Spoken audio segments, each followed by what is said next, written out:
Yeah, it's just all glory and honor to Jesus Christ, my Savior. But it's all about this team. It's just part about being a small piece of the puzzle, and it all fits together. And I've said this plenty of times: the quarterbacks get way too much credit when things are going well. I think it's just one of those situations.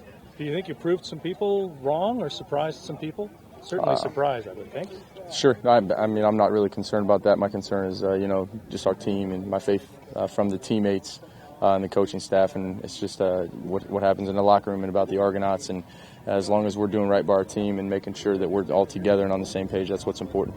Okay, well, I understand giving credit to God. I got no problem with that. But I do want to know more about why you think you're where you are and so successful. It's just about the coaching staff and the players and everybody being on the same page, us working hard and bringing our hard hats every day to practice. And, we put a big emphasis on practicing and elite preparation, and it comes down to that. And as a team, we've done a great job in that. And the sum of the whole parts, ends up looking pretty good on film and everything. Looking forward to facing Zach? I'll be surprised if we're on the field at the same time, but you better not be. But we're playing against their defense and he's playing against ours, and that's about the only similarity that we have is that we're playing on the same day on the same field and we're playing quarterback. But that's just for you guys to kind of write about, I think. But Zach's a great quarterback. I have a ton of respect for him. He's a great friend of mine too, and so it'll be fun. Will you communicate with him before the game?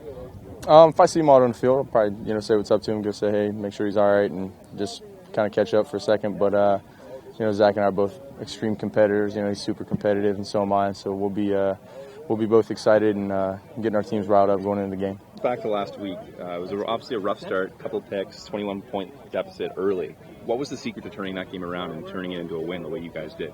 Just staying humble and just riding the wave and just knowing that it's a long game. And, Coach Milanovic tells us all the time it's a long game. And so it's our responsibility to take those things and what he says to heart. He's not going to waste words. And we believe it is a long game. And, we just hung tight and relied on our defense, stuck with the game plan, and just tried to grind our way back in the game and try and find a way to get us in the game in the fourth quarter. But you guys, for a young team, have seen a considerable amount of adversity. In Saskatchewan, you made the big comeback at the end. BC, you're down 21 points. You come back and win. This is a very young team. Are you pleasantly surprised at how much the group has come together this quickly at the season in those situations?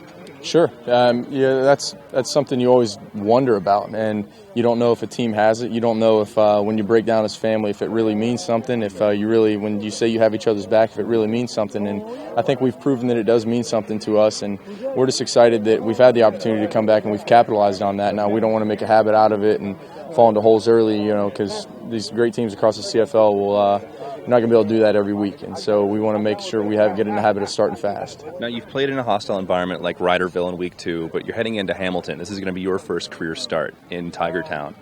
Is there a little extra incentive or motivation heading into this game, knowing it's the rivals, it's your first career start, it's in Hamilton where they're undefeated? What's your thoughts going into that game? Obviously, there's a little bit more chips on the table, because it's East versus East, but at the same time, it's they're playing football. They have 12 guys, we have 12 guys, and that's the same thing as it was in Saskatchewan, it was in BC and Calgary and up in Fort Mac. And so, we just have to concentrate on the game plan and execute and rely on what our preparation and our game plan is to kind of just go into the game and try and execute and do the best we can. Well, best of luck in Hamilton. I appreciate it.